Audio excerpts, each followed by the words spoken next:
اگر برقع پہننا یا نقاب کرنا اسلام کی انٹیگرل ایسنشل پریکٹس ہے تو قرآن میں ایک بھی ورس دکھائی جائے جو نقاب یا برقعے کی بات کرتی ہے۔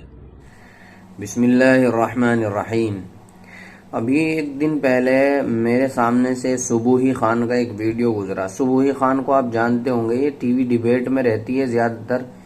ہے تو مسلمان نام کی، مسلمان ہے، نام مسلمان کا ہے، اور بھاجپا کی طرف سے پروقتہ ہوتی ہے یا تو ان کی حمایت کرتی ہے اور مسلمانوں کے اوپر کیچڑ اچھالتی ہے۔ ابھی جب حجاب کا مسئلہ چل رہا ہے تو اس نے ایک اعتراض کیا ہے اور اس نے یہ کہا ہے قرآن سے ہمیں اس چیز کی کوئی ورس، کوئی آیت نکال کر کے دکھاؤ۔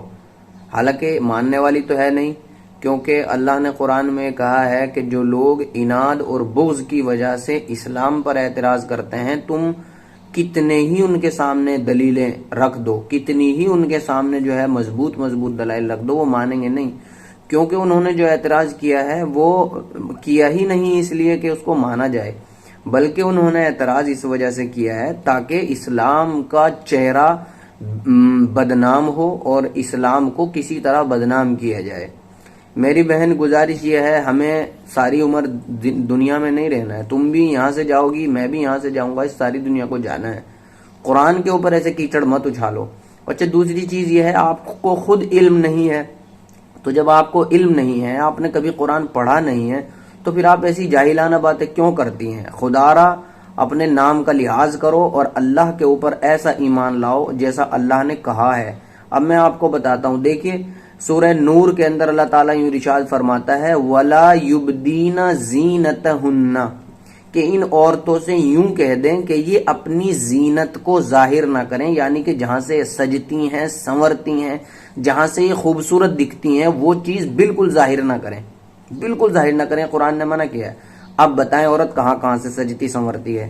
عورت کانوں میں زیور پہنتی ہے، سجتی ہے، سنورتی ہے، گلے میں ہار پہنتی ہے، نیکلس پہنتی ہے، سجتی ہے، سنورتی ہے، ناک میں نوز پن پہنتی ہے، سجتی ہے، سنورتی ہے، یہ چیزیں، گلا، اور پھر عورت کو اللہ نے ایک نسوانیت دی ہے جس سے وہ خوبصورت لگتی ہے، اس کی طرف اٹریکشن ہوتا ہے، یہ ساری چیزیں عورت کی زینت کی ہیں، تو اپنی زینت کو ظاہر نہ کریں، سب سے پہلی بات تو یہ۔ اچھا، اگر آپ یہ سوچیں کہ بالکل حجاب کا نام ہی آ جائے، تو ایسا نہیں ہوتا ہے کہ منہ مانگی موت کسی کو نہیں ملتی ہے۔ قرآن پاک نے ایک اصول اور قاعدہ بیان کر دیا ہے، اس قاعدے کے اکارڈنگ اگر چلتے رہو گے تو سمجھ لو وہی دلیل ہے، اور نہ ماننے والوں کے لیے 100 دلائل بھی بیکار ہیں۔ اب آگے آ جائیے، سورہ احزاب کی آیت ہے، وَمَن يَقْنُتْ کا پارہ ہے، یا ایھا النبی قل لأزواجک وبناتک وَنِسَاءِ الْمُؤْمِنِينَ يُدْنِينَ عَلَيْهِنَّ مِنْ جَلَابِيبِهِنَّ، ڈکشنری اٹھائیں